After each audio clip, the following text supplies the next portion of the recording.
大家好，我现在在江西庐山，在这个庐山的山顶上，居然有一个小镇。看这个小别墅，漂亮吧？带大家在这山顶上转一转，看看庐山的山顶有什么美景。这里有一个白居易的雕像，旁边这个房子就是他住过的草屋。白居易在九江当过江州司马，所以他也是来过庐山的。在庐山游览了这边的景色以后，写下了那个著名的诗：“人间四月芳菲尽，山寺桃花始盛开。”而且他在长江边还写下了那个著名的《琵琶行》。在这个亭子里面有白居易手书的2个字啊，看看就是“花尽”这2个字，唐朝时候的字保存到现在了啊。白居易真迹。李白来庐山写下了“飞流直下3000尺，疑似银河落9天”。苏东坡来庐山写下了“不识庐山真面目，只缘身在此山中”。陶渊明也来庐山，陶渊明本身就是九江这边的人，本地人。他写“采菊东篱下，悠然见南山”。庐山真是能激发人的这个写诗的灵感啊！哎呀，我也想吟诗一首，可惜没有那么多文采。看这风景美如画，本想写诗震天下，可惜心中没文化，一句哇塞太美啦！这个是如情湖，太漂亮了啊！因为从空中看，这个湖就像一个小提琴一样，所以叫如情湖。湖中央还有一个小岛呢，通过这个九曲桥就走上去了。这风景绝佳。这也算是高原湖泊了，因为这个地方海拔1000多米了。这个秋色啊，秋景非常的好看。大家看了吧？这个环境，这个空气特别的通透，用手机拍出来真是太漂亮了啊！这湖上好像没有船的，湖边呢全都是散落的各种别墅。现在叶子黄了，很漂亮啊！这个地方，从这个角度看过去，湖水这么清澈，看这个天空是多么通透啊！这里负氧离子含量很高，空气很清新。我觉得这种环境可以治愈人的焦虑症。坐在这湖边，喝一杯茶，看着这个美景，什么烦恼都没有了。焦虑的心也能放松下来了。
到了韩坡口了，湖光山色这个地方，这是观日出、观云海的好地方，也是可以看到鄱阳湖的。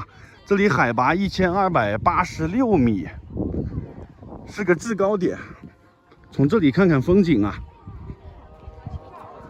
正对面就是鄱阳湖，但是现在啥也看不到，白茫茫一片，因为湖上面有很多水汽，山里面的雾很大。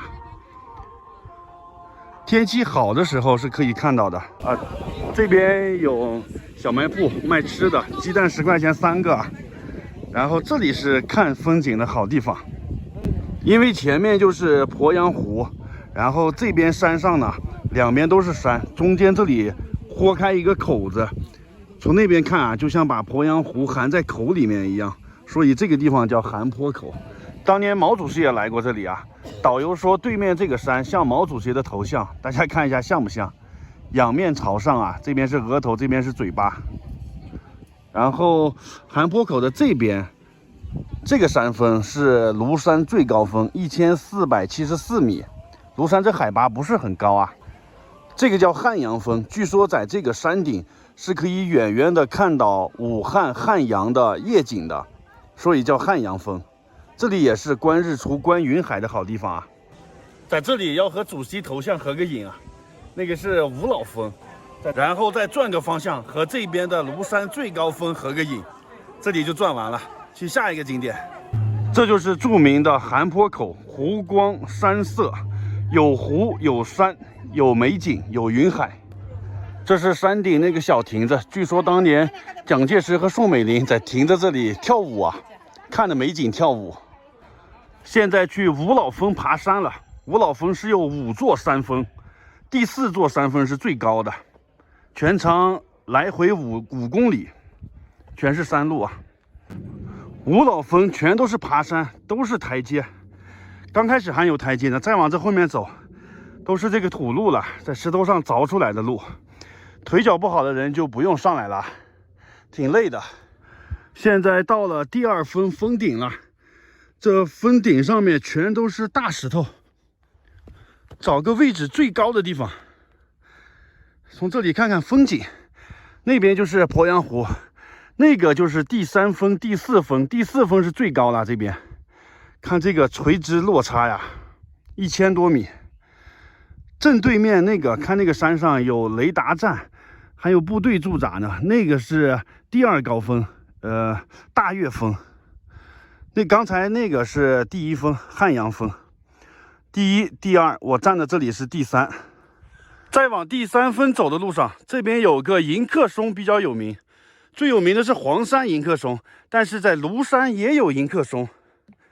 大家看一下，也是在这个悬崖边呢。这个地方地势特别险要，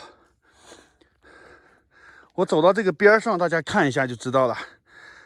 哇塞，看看这个下面啊，这下面就是深渊绝壁，看看那个像刀削的一样啊，垂直的。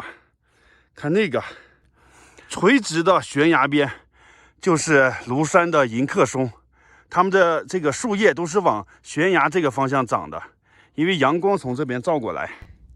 庐山这个山并没有多高，最高峰才1400多米，然后这个是第三高的峰1300多米，但是和下面这个九江市湖口县它的海拔比一下，下面才30多米，它这个垂直落差达到1300米，这就有点高了啊！你如果在山下鄱阳湖那边往庐山这个方向看，就像突然之间这大地上拱起一座山一样，太累了。吃个士力架吧，饿货来一条士力架，补充能量。刚才在山下吃了碗泡面，10块钱一桶，士力架10块钱3个，带着在路上吃。你能想象吗？这一步之遥，这大石头外面就是万丈悬崖。看这里提示语，当心坠崖。吃完的垃圾不要乱扔啊，山上也是有垃圾桶的。然后这里还有防火的用水。哎呀，补充了能量，继续爬山，去最高峰第4峰。全都是这样的山路，腿脚不好的老年人真的走不了啊，我都走得有点吃力。终于到第4峰啦，第4峰跟前有个迎客松，正在迎接我呢。看看第4峰的风景。第4峰，这也是这边的最高峰啊，5峰里面的最高峰。哎呀，看看这里的这个落差，我去，这里有点小恐怖啊！要没有这个栏杆，有可能人就走出去了。走到第4峰的人都很少啊，你看这里几乎没有游客了。有一个小卖铺，继续去第5峰。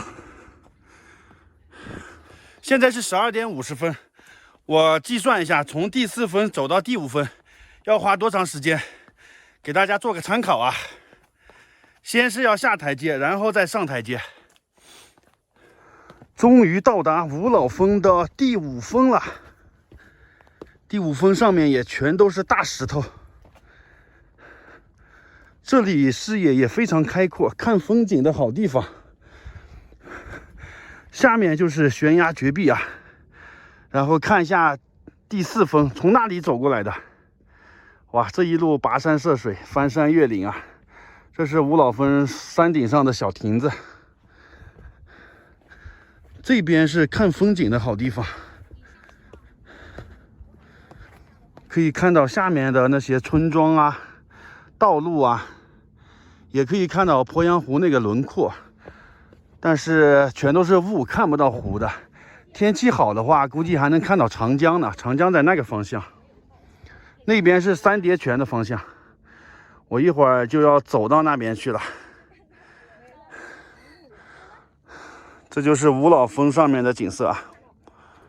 五老峰山顶也全都是松树，迎客松。从4峰走到5峰，差不多用了20分钟左右吧。逛完五老峰景区，我就不原路返回了，直接从这条路下去，去三叠泉景区看瀑布。好了，这个视频就拍到这里了。拜拜！终于到了著名的三叠泉瀑布最下面了。看看这个瀑布啊，叠了3层，所以叫三叠泉。这是第1叠，第2叠，这是第3叠。我就是从那最高的地方走下来的，2600多个台阶，走的我要腿软了啊！今天爬那个五老峰1300多的海拔，一路下来走到这个地方，下面是个大水潭子。我今天走的路真是太多了啊！这一路下山下的我腿都软了。看看就是这个台阶，一会儿还得翻回去呢，原路翻回，再爬上去，坐那个缆车，再换大巴车回我住的地方。怎么办？现在已经腿软了。先不管那么多了，看看风景吧。这下面也是可以走下去的，走到这个水潭子跟前拍照。这里有一个顺口溜，不到三叠泉不算来庐山。顺着这里一直流啊，就流到东门去了，汇入了鄱阳湖。大家来的时候也可以从东门那个方向来，这样的话就不会走这个回头路。你看，如果我从上面来的话，我要下来，我再翻回去，是不是就多走了一遍回头路？太累了。庐山有好几个瀑布呢，但是这个呢是公认最美的瀑布——三叠泉。这个瀑布直到南宋的时候才被发现，所以唐朝的李白是没有看过这个瀑布的。李白写的那首著名的诗《望庐山瀑布》也不是这个瀑布，而是在别的地方呢。那首诗怎么写的？日照香炉生紫烟，遥看瀑布挂前川。飞流直下3000尺，疑似银河落9天。大家发挥自己的想象啊，把它想象成3000尺这么高。不过它这个落差确实是挺高的，太壮观了。但是看这个瀑布啊，如果你腿脚不好，走不动路，我建议还是不要来了，因为这个2000多个台阶，还要做一段索道。啊，我现在都发愁我怎么走回去啊，因为我今天走了太多路了。现在我要回去了，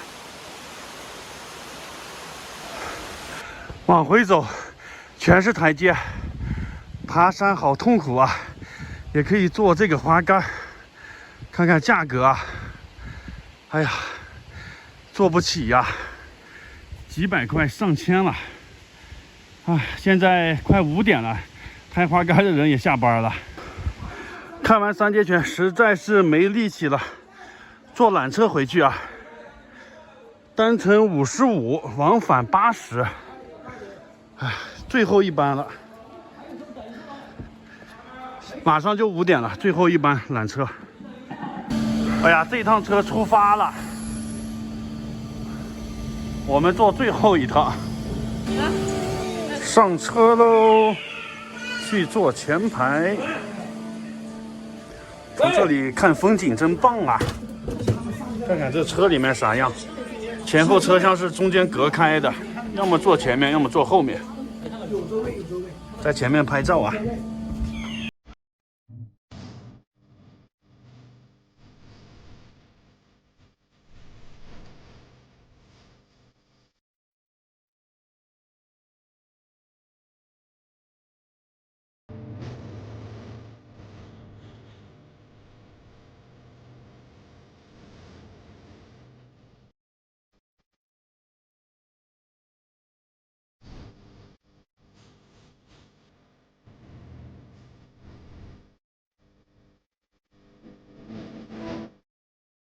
坐缆车上来了，现在要走路去坐大巴车的那个地方，然后再坐大巴车回去住的地方。哎呀，玩了一天真的好累呀！这个庐山的东线都是各种山，各种爬台阶。来之前我还查过攻略呢，我有好几个攻略上居然说庐山适合全家老少一块来玩。那你是不用爬山吗？你带老年人过来玩，像我今天走的这几个景点。带老人根本没法玩呐！你如果带老人来庐山，那你只能在那个孤岭镇上面住在那边。这些景点啊，一个都别想去，因为这些景点全都是爬台阶的。好吧，就这样了，拜拜。坐上车了，不到3节拳不算庐山客。我现在在庐山的山顶，这是山顶上的孤岭镇。庐山上好多别墅呢。但是大部分别墅都被改成酒店和民宿了。我今天住在身后这个别墅里面，以前它是蒋经国的别墅。这个别墅的地理位置非常好，就在街心公园这里呢，而且旁边就是肯德基，吃饭呀、逛街呀，很方便。我带大家去看一下这个别墅啊。哇塞，这是民国风的别墅吧？蒋经国住过的别墅啊。还是这个石头墙这个感觉，很喜欢这个窗户啊，这上面加了一个，这是阳光房这种感觉，遮风挡雨。这边是上楼的，这边有个2楼的阳台，上去看一下。这两边全都是改成房间了，外面是公共的这个地方。啊，这有个开门的，看一下啊，这个是2个床的房间，这种感觉挺好啊。下雨天的时候坐在这里喝喝茶，去他那个阳台上看一下。蒋经国别墅这个位置很好，就在肯德基的对面呢。哇，这里是个生活小阳台，太棒了！看着外面的梧桐树啊，繁华热闹的街道。看看金秋10月的庐山，景色很美。山上的别墅，别具一格，在这里赏风景、喝茶，棒棒的啊！一共是4层，我住在3层这个房间，进去看一看。蒋经国旧居始建于1920年，到现在哇100年了，今天是2021年，101年了。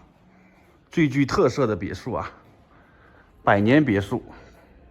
这是3楼了，外面有一个小的阳台，对面也是其他家的别墅。这边的别墅都是石头做的啊，可以洗的衣服挂在这里。这房顶都是铁皮房啊，站在这里看日落不错啊，看看风景。天是这么的高，去我房间看一下，那是大的玻璃窗，小阳台，它这个改的不错啊，里头两边都是房间。我住这个啊，看看房间里边，左边是卫生间，这边一张大床，木地板，还有空调，必须开空调。这边晚上这山里面很冷的，还挺温馨的吧？这是木头床吗？这个窗户很好啊，窗外就是风景。哇塞，现在日落了，那阳光洒在这树上，太漂亮了啊！这是梧桐树吧？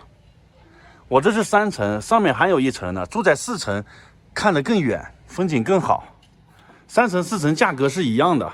这间房133，现在是淡季，怎么样？还可以吧？你要是旺季的话，肯定就贵了。看看卫生间啊，这边是浴巾、吹风机、晾衣架，衣服洗的可以挂在外面啊。这个洗手池、洗澡间、马桶，跟宾馆一样，该有的都有，很不错，很干净啊。这个房间怎么样？以前蒋经国的别墅，它主要是位置比较好，就在肯德基的对面。坐车的话有观光车的站点，正好在这里。但是这个酒店，因为它就在闹市区，如果你开车来的话，可能没有停车的地方，这是一个问题。再去看看别的酒店。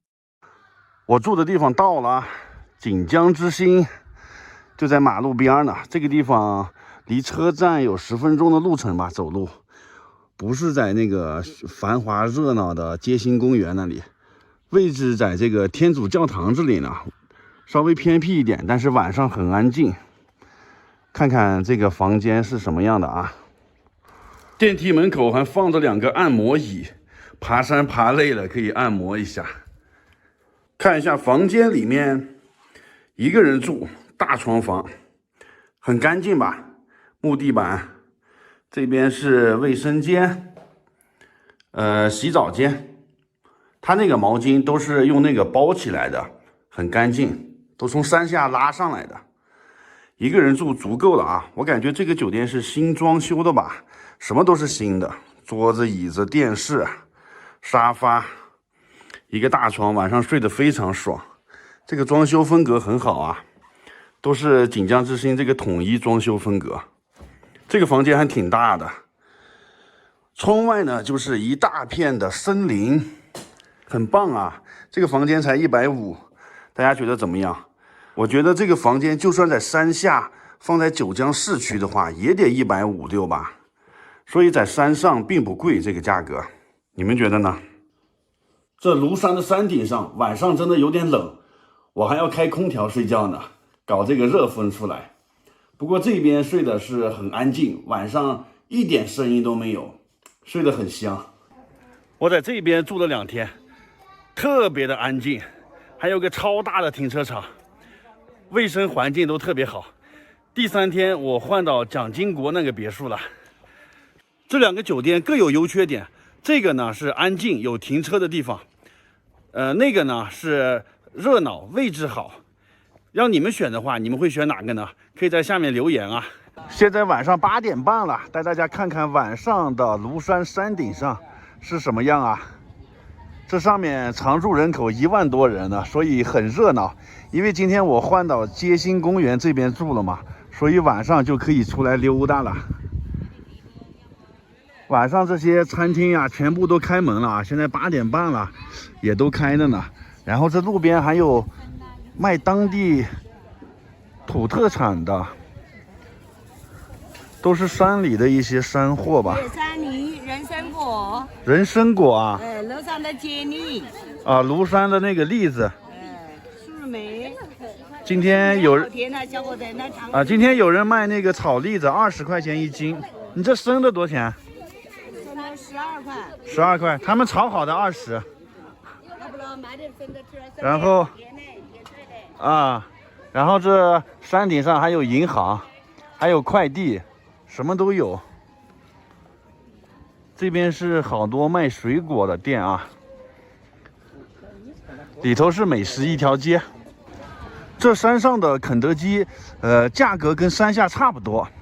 今天我吃的肯德基，然后这边呢还有好多饭馆的，价格和山下也差不多的，炒菜20、30的也非常多，还有10块钱的特价菜呢。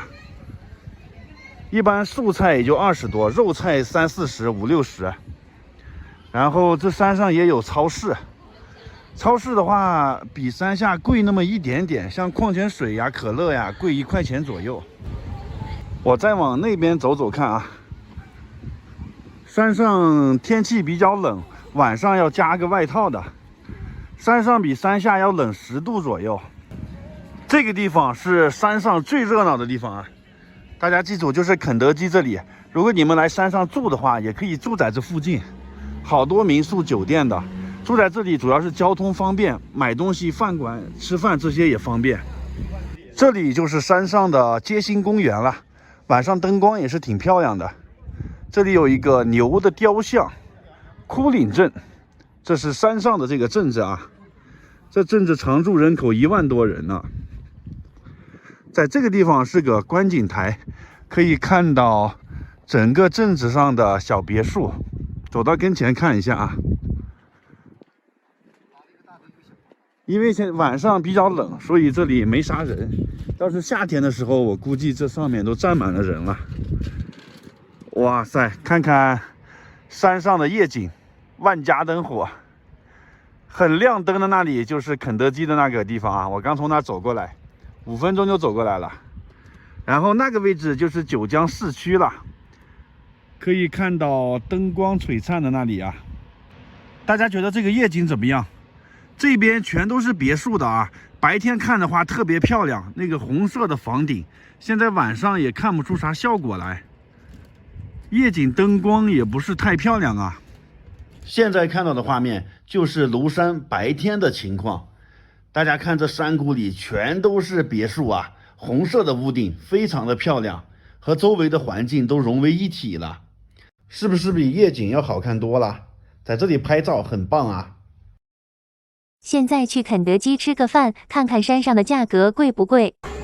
点了份套餐，1杯可乐，1个汉堡，2个鸡翅，3个这个鸡骨，1个红豆派，1个叫什么蛋挞，52块钱套餐。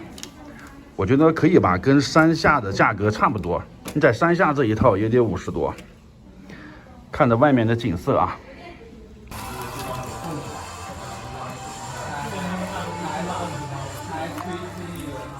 鸡翅真好吃，饿了一天了。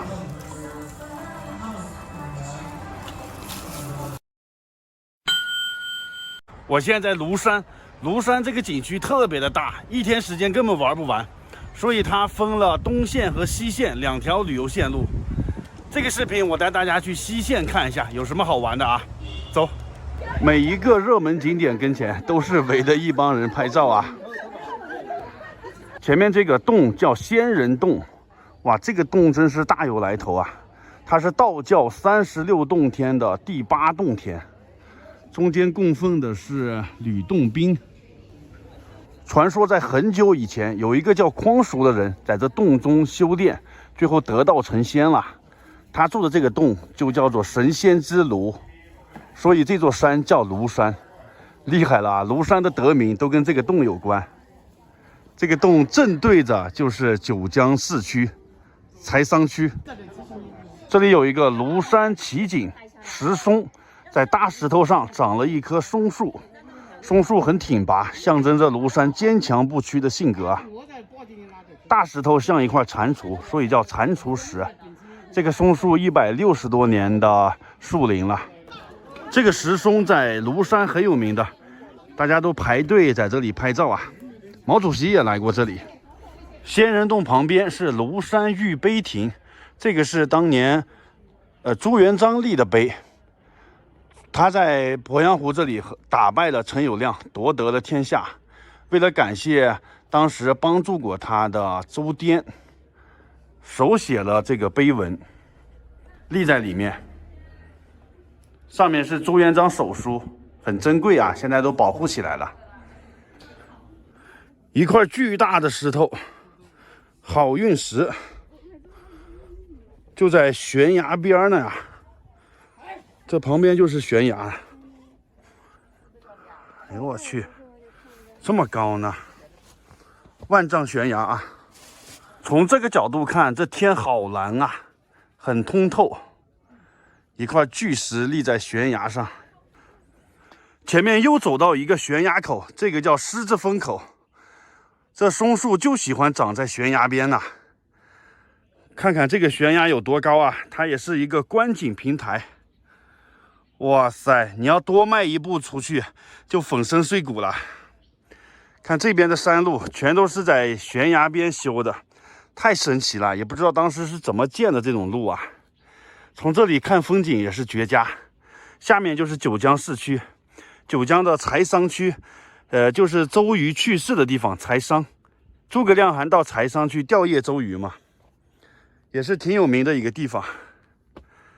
继续往前走，这里恐高的人有点害怕吧。这边的栏杆上挂满了同心锁呀，这是有什么寓意吗？保佑平安的是吧？这个悬崖边的巨石，看都没有围栏啊，它只是画了条红线，一条黄线。哇塞，恐高的人真的不敢往这儿走。你看看，没有围栏，你们敢往这儿走吗？看看下面，吓死人了，赶紧回去吧。庐山的大天池，天池四周的围栏上挂满了起伏的这个红带子啊。这个天池水终年不干不涸，天气干旱它也不干，也不会溢出来，就是保持这个水量。很神奇呀，这个叫大天池，我还以为是多大呢，其实就是这么大。大天池啊，天池虽然不大，但是它周围的景色实在是太美了，大家感受一下秋季的庐山美景。这个地方是龙首崖，拔地千尺，下临深渊，绝壁千仞啊。对面是铁船峰，这下面是石门涧，最深的峡谷。一会儿要走到那边去，走那个悬索桥。悬索桥到了，全长105米，横跨在这个峡谷上面。93年建的，11年加固了一次。走上去感受一下，宽度是2.5米。这下面都是铺的石条啊，这是从这缝里能看到下面的。